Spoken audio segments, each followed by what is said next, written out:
Ça, c'est ce qu'il ne faut pas faire. S'il y a bien un facteur qui va jouer un rôle déterminant dans votre succès à l'aquarelle, c'est celui que je m'apprête à vous révéler. Parce que ce que je vois le plus souvent, c'est ça. Je prends de l'eau, j'applique une première couche et ensuite je cherche une couleur un petit peu plus pigmentée. Je regarde si sur la palette tout est ok et puis là, je peux passer ici. Ensuite, je prends les pigments là où il y en a et puis je poursuis mon lavis. J'en récupère à gauche, à droite.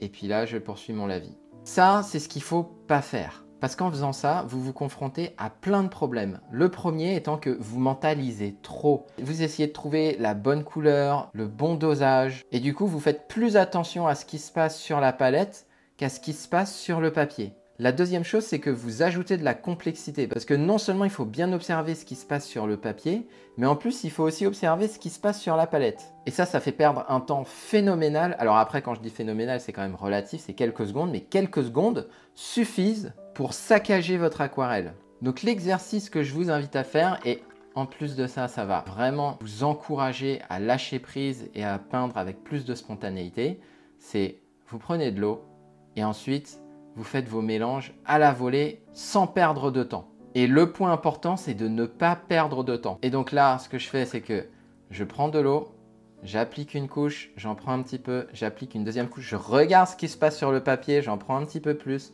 j'applique une autre couche, je continue d'en prendre, je prends un peu plus de pigment. Ici, je regarde ce qui se passe. Là, il y a un petit trou, voilà, comme ça. Et vous voyez que très rapidement, là, je suis allé beaucoup plus loin que la première fois. Et mon lavis est beaucoup plus doux que le premier essai. Alors je sais que parfois c'est plus rassurant de faire quelque chose du style un puits avec peu de pigment. Là j'ai un puits avec un petit peu plus de pigment et là j'ai un puits avec beaucoup de pigment. Pour faire un lavis dégradé, ça sera beaucoup plus simple. Tout est tout de suite à disposition. Et après, il suffit d'appliquer avec une première couche ici. Là je prends peu de pigment. Je fais quelques touches. Là, je prends beaucoup plus de pigment.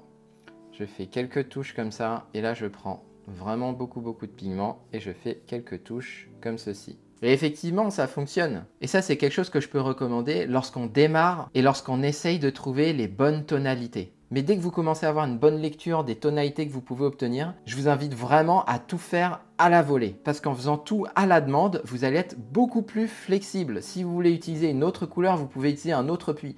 Là, j'ai réservé 3 puits pour un seul lavis. Alors imaginez la rigidité de cette pratique si je dois ajouter 1, 2 ou 3 couleurs. Alors c'est sûr qu'il faut être plus à l'aise avec le dosage au pigment et parfois même je vais prendre un gros pâté comme ceci. Là j'ai un énorme pâté. Et bien ce que je fais c'est que tiens ici il y a pas mal de pigments donc je rajoute un tout petit peu d'eau et tout de suite j'ai moins de pigments. Et en faisant comme ça vous êtes beaucoup plus flexible. Donc on va le refaire.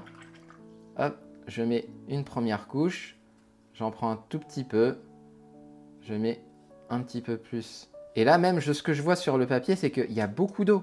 Il y a énormément d'eau. Donc là, je peux me permettre de prendre un petit peu moins d'eau sur le pinceau puisque je vais me servir de l'eau qu'il y a sur mon lavis. Et là, je prends encore plus de pigment et puis je vois ce qui se passe sur le papier. Et vous voyez que en faisant comme ça, on est beaucoup plus flexible, on s'adapte beaucoup plus vite et nos lavis sont beaucoup plus frais. Parce que les pigments, lorsque vous faites votre premier passage, à mesure que vous prenez du temps pour mélanger vos pigments sur la palette, les pigments qui sont sur le premier passage vont commencer à s'incruster dans le papier. Et ça va former des petites traces. Les pigments vont se déplacer avec moins de fluidité. Et pour peu que vous ayez des pigments qui soient granulaires, ils vont s'enfoncer encore plus vite dans le papier. Ce qui fait qu'au lieu d'avoir des lavis avec des transitions qui sont douces, vous allez avoir des traces sur vos lavis. D'ailleurs, ici, on les voit un petit peu. Et ce que j'aurais pu faire, c'est hop, casser un peu cette trace-là. Tiens, ici, il y a un petit peu trop de pigment. Je casse comme ça. Ça, c'est quelque chose que je peux être amené à faire. Et en faisant ça, ça m'évite de m'imposer une rigidité que je suis le seul à m'imposer. Du coup, l'exercice qui va être déterminant dans vos progrès à l'aquarelle, c'est de réaliser un lavis dégradé sur à peu près un quart de votre papier. Alors ça, c'est du 30 par 40 cm.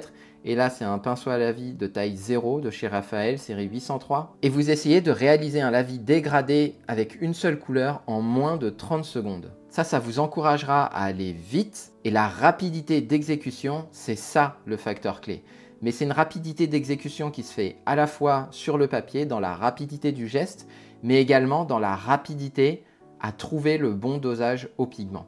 Et alors peut-être que c'est plus sympa de peindre des bateaux, des fleurs, des animaux, mais dites-vous bien qu'à chaque fois que vous recommencez un tuto comme ça, vous vous lancez avec une technique qui potentiellement peut être freinée par votre rapidité d'exécution qui n'est pas assez importante. Alors que si vous vous concentrez sur cet exercice seul et que vous le maîtrisez correctement, ça va vous servir dans tous les tutos que vous allez faire par la suite. Donc rapidité d'exécution dans votre dosage au pigment et dans vos lavis. Et en préambule de cet exercice, si vous voulez voir comment doser les bonnes tonalités à l'aquarelle, je vous ai mis une vidéo qui s'affiche à cet écran qui vous permet de travailler ce point-là. Et si vous considérez que l'aquarelle, ça n'est pas que de la technique et un passe-temps et que c'est un moyen pour vous de vous exprimer, je vous invite à recevoir mes emails hebdomadaires dans lesquels je partage tout ce que l'aquarelle peut apporter et qui va bien au-delà de la technique. Pour ça, il vous suffit de cliquer sur l'icône qui s'affiche en bas à gauche de cet écran ou en description de cette vidéo.